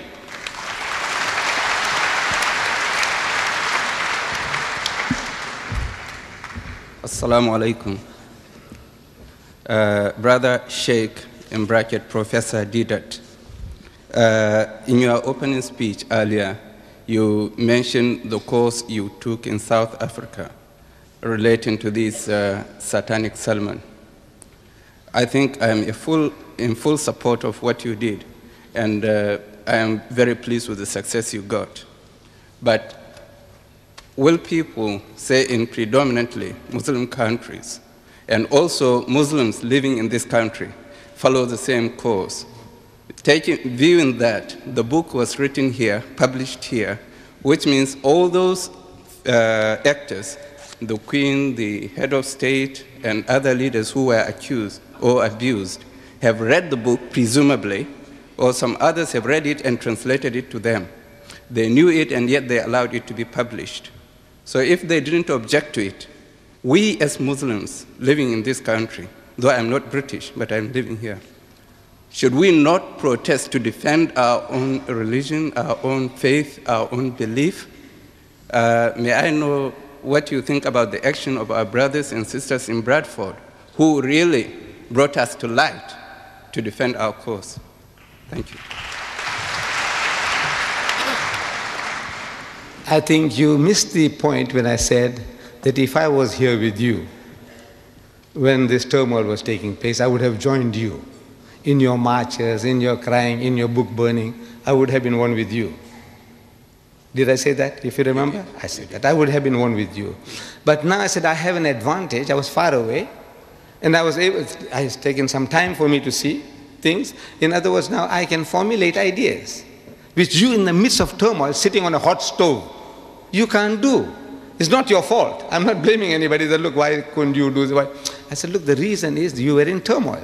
You are on the run. Like Jesus Christ. You see it in the Bible. The man is on the move. Every time he opens his mouth, people want to stone him. So he's on the move. It's a different circumstances from another man who is at peace and rest and he's able to deliver a message. So I have that advantage and experience from other people's mistakes. I'm benefiting. I said, look, this man here on the program was questioned. Have you read the book? And our heroes, almost all, they say no. So I said, no, I mustn't fall foul of that.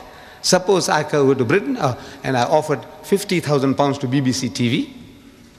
BBC TV, I offered them 50,000 pounds to give me 5 minutes on prime time to give them the best of Rushdie. I said, you want to read in public? You had the blasphemous banquet? Give me only 5 minutes and I give you 50,000 pounds. Give me 5 minutes to read to you the best of Rushdie. No reply.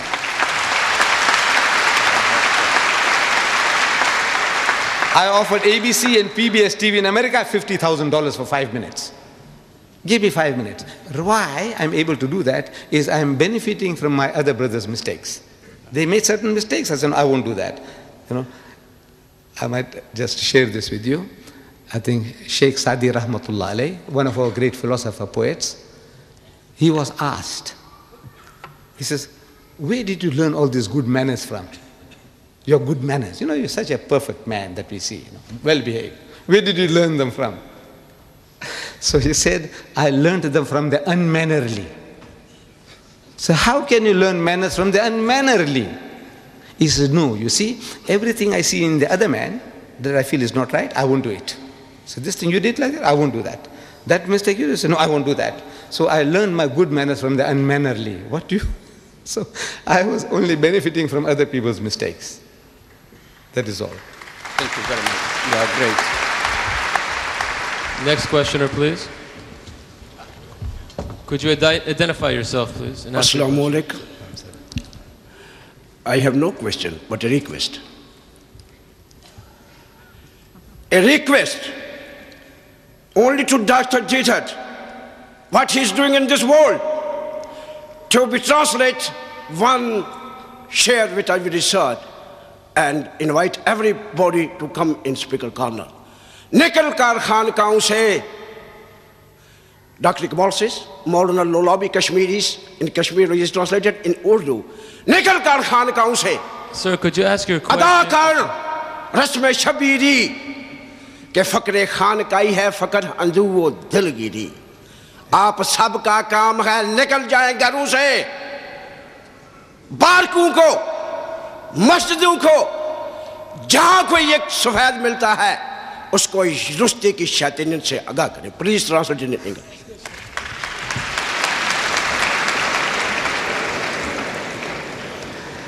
I'm not an Urdu Khan, but so a few words I understood was that instead of remaining in the monkeries and in your cloisters, you know, saying tasbih and sitting down doing nothing, so get out and do some work.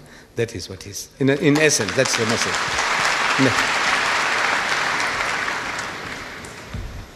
Assalamu alaikum rahmatullahi wa barakatuh. Brothers and sisters, Sheikh Ahmed. It's alright us saying, right, to stop Salman Rushdie for what he's done to the brothers and sisters. But don't you think he's done the damage already to us?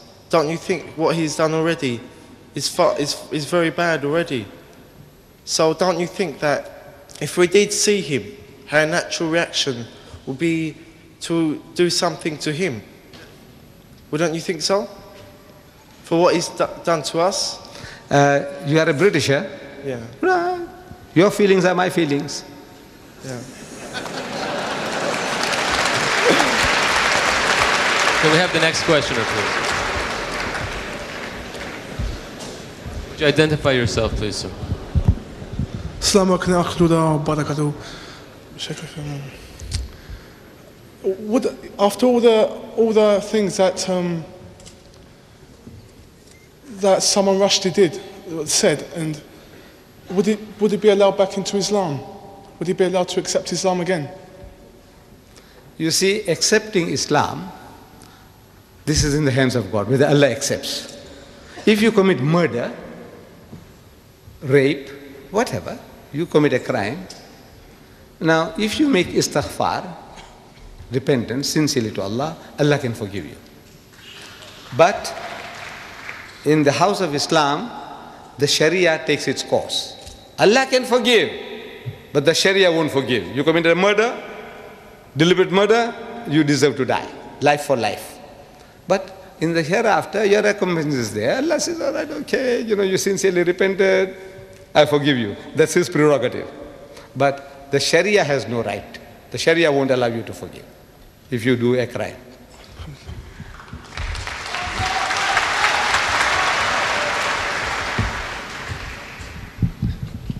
Assalamu alaikum wa rahmatullah. My name is Sayyida Kirmani and I'm a British Muslim, and this question is to you, Brother Deedat. You mentioned in your course of speech the Islamic punishment for adulterers and slanderers, but you haven't mentioned the punishment which says in the Quran for the blasphemy that Rushdie committed. And as a Muslim, and as far as my knowledge goes of the Quran, your approach to Rushdie affair is in contradiction of Holy Quran.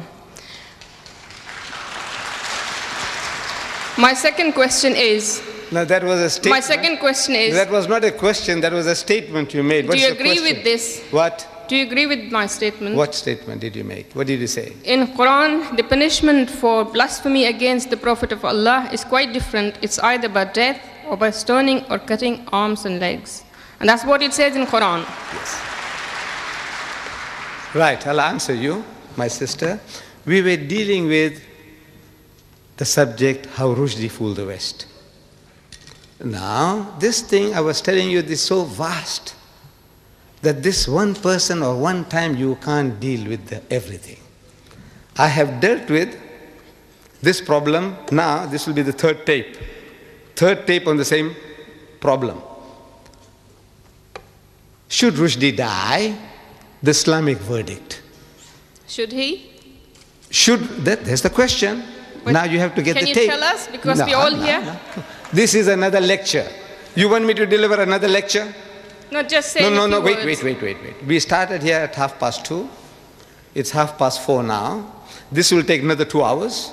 You want me to expound to you for 2 hours? Look, you can't just make statements. You have to get this tape. I'm only asking you if you agree with the Quranic punishment or you don't. I agree what the Quran says, and here we deal with it in total, 2 hours. So you agree with the Quranic punishment? How, as a Muslim, how can you disagree? That's all I want. I think that...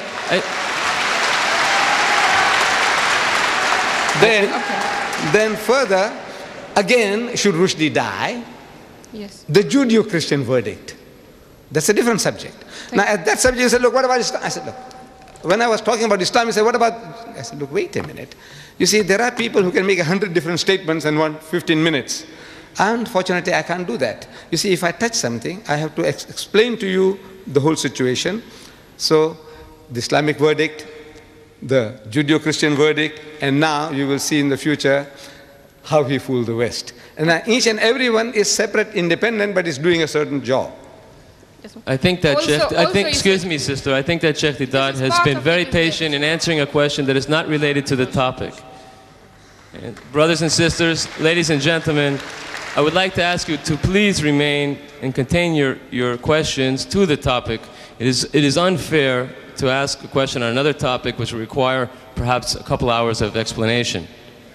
Could we have the next question, please? Assalamu alaikum. My name is Tabassum Ahmed, and I'm a Muslim Pakistani.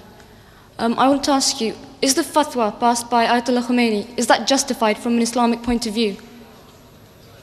I don't think you understand Without English, my trial. child. Look, we have been talking about how Rushdie fooled the West. Where does Khomeini fit in? The topic. Look, if you came with the understanding, I don't know whether you understood, a challenge to the giants of the British literary world, can you stomach the best of Rushdie? There was no Khomeini, no Quran, nothing. We're not bringing it. The Quran says this, the Hadith says this, nothing. We are talking about how he fooled the West. And what you can do now is to educate the British what he has done to them. Let them do the job. And they will do it for you. Could we have the next questioner, please? Assalamu alaikum wa rahmatullahi. Would you identify yourself, please? My name is Hajj, and I would like to ask a question to Sheikh Ahmed Deedat. He says that Rushdie has blasphemed all the humankind, all human beings. And even if he didn't spare the queen, we know, as he says in his book, he has used some words for our Prophet sallallahu alaihi wasallam, and we know that this Prophet is even greater than the queen, or whoever that is greater than the queen. The Prophet is greater than you. I would like to know, Mr. Ahmed Deedat, as a Muslim, because something good went on and some books have been banned. I would like to know, as a Muslim, our point of view, what should we carry on actually to do? Because many questions, the real question that is to be asked is whether Salman Rushdie is a Muslim or he's not a Muslim.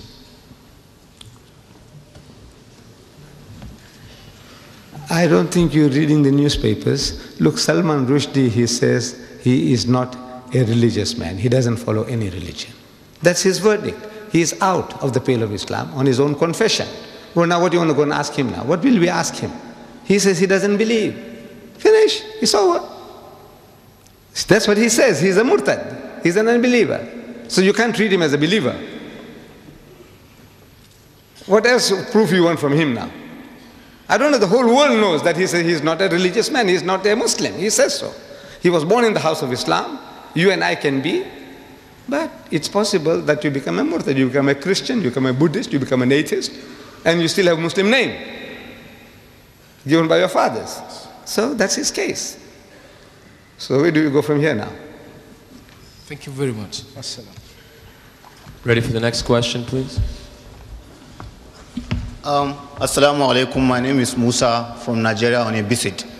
I wanted to ask a question which has earlier on been asked. But I have an observation to do as regard the general behavior of the audience. I don't know whether that one will be accepted here. Observation.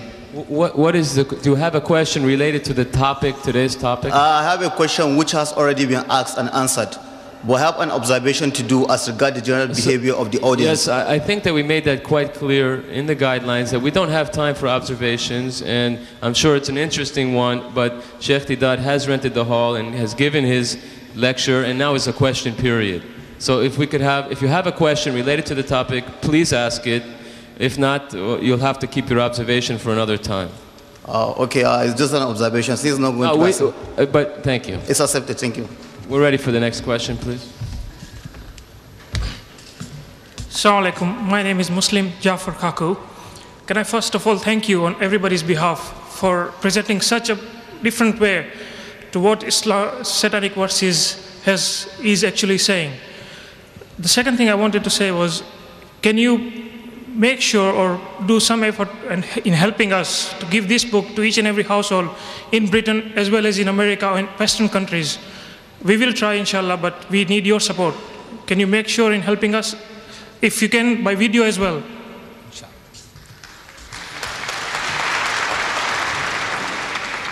We are publishing 100,000 in Britain for free distribution, and another 100,000 in America for free distribution. I would like to see 1 million copies here and 1 million copies there. But now I'm appealing to you that don't kill the goose that lays the golden egg. See, don't kill us. What you do is, how much does this book cost each? Roughly 15 pence? Right. This costs 15 pence. Buy 10. Buy 100 at 15 pence each, so you don't kill us. And you give them out on your behalf. You know, this is what you ought to do. That way you'll be helping us immensely. Because now I'm interested in publishing the 100,000, it's under print. But then I said, look, I want 1 million. Look, this book should be given out in the streets, in all the cities. Give them out freely. You know, you buy them at cost price. If you can publish them yourself, cheaper, we are giving you an open order inside. We want no royalties from you. We have no copyrights. You publish it, you sell it, you distribute it free. No restrictions whatsoever. So if you want to do that, you can have that privilege as well. You can print it yourself. Maybe it'll cost you 10 pence. Yeah. Maybe it'll cost you 5 pence. Go ahead and do it. But help us that way. Spread the book. Inshallah, we'll help you. But if you can start a fund or something just to publicize this book and the videos, I'm sure you'll get a lot of response from people who want to donate to this cause. No, we don't want donation. You just buy it yourself. If you have got no time, buy 100 copies only. Okay. For how many? 15 pounds. Thanks very much. Or something like that. Thank you.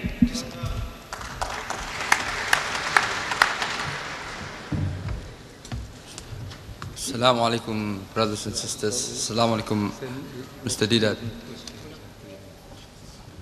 Yes, if we could have 2 more questions, please, and yours. Well, let's say 3 questions, 2 more questioners after you. Mr. Deedat, first of all, last year, November, some Muslim scholars, Muslim ulama, did contact the British government in connection with this book. So, like you did in South Africa, some scholars and some ulama tried to do it here, but they were unsuccessful through their Democratic Party. Secondly, you say Salman Rushdie, how he fooled the West. Well, all Muslims that are here are in the West, and they are part of the West. And as you have briefed us on how he has said abusive words to people, there's a lot of people here that are non-Muslims, and it is mainly on, you never use the word why they insulted Prophet Muhammad sallallahu alaihi wasallam. The abusive language that he used and the technique that he used, he did not use the word Muhammad. Can you explain to me why you never brought up that word Muhammad? And this, I don't, maybe you can give it to me better, I don't know. My brother, as you see, I have discovered there is a wrong policy. Our policy now is wrong. He said, you know what he called my mother? You know what you're doing? You're spreading it now. Look, the thing has spread enough, it has harmed us enough. 40 Muslims have died, women have been widowed, children orphaned, and now I'm going to say, you know what he called my mother? You know what he called my Nabi? You know what? What the hell? I said, forget it, man. That's the thing of the past. We have paid enough price for that. Now we say, look, you, sir, what is doing to you? Forget about what happened to us. Because you crying about yourself is making the guy happy. But you must. Why be a fool? You are a fool when you say, now talk about yourself because he's feeling happy. It's right, he did it to you. Forget that. That's a thing of the past. I know how I feel, how you feel. Because you must understand that there is non-Muslims also here. That's why they wanted to know why we... Don't waste time. Don't waste time. Go for the kill. Before we have the last 2 questions, I would like to take this opportunity, of course, to thank Sheikh Ahmed Deedat for all this time that he has given us. I'd also like to thank the organizers, Brother Shamshad Khan of the Islamic Propagation Center International, and members of his team who have worked so relentlessly, especially Brother Khadim Hussein Brother Saeed, and Brother Majid Dodi to make this event a success. Okay, if we could have the next questioner, please. Yes, if everyone after the last questioner can really go and sit down, because we just don't have any more time to answer your questions. Yes, this is the first one, and there is one person after him. Everybody, I'm sure, it's so nice that you do have questions, but unfortunately we have to have some time to cut off the program. So there'll be two more questions, this gentleman and one more, and the rest, if you could please sit down, and perhaps we'll have there will be other programs this week, and your questions perhaps will be answered at those. Yes, sir? Assalamu alaikum. My name is Muhammad Salim Dadabhai. I wanted to ask Ahmed Deedat is why the Saudi government and the rest of the Arab world did not support the Iranian in order to stop these Salman Rushdie books.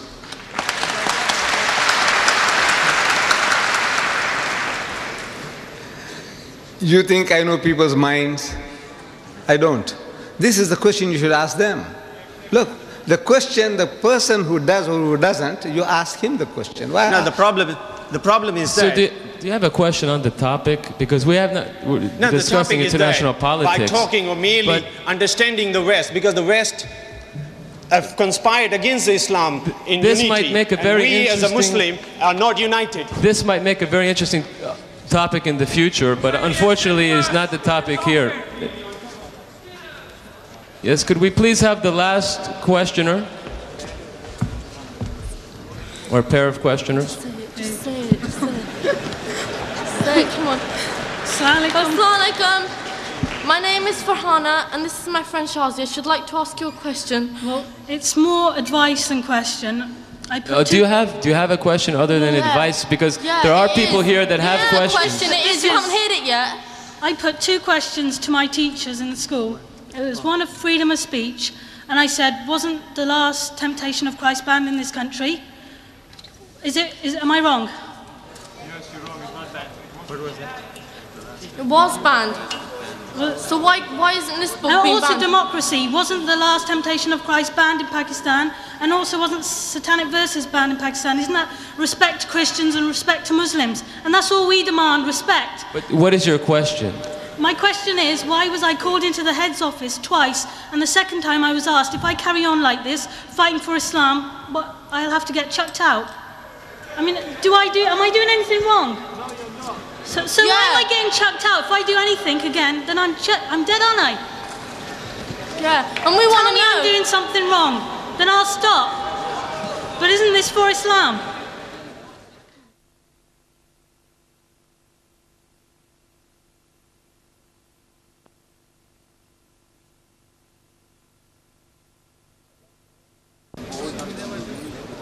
I would like to wish each and every one of you, ladies and gentlemen, brothers and sisters, Assalamu alaikum wa rahmatullahi wa barakatuh.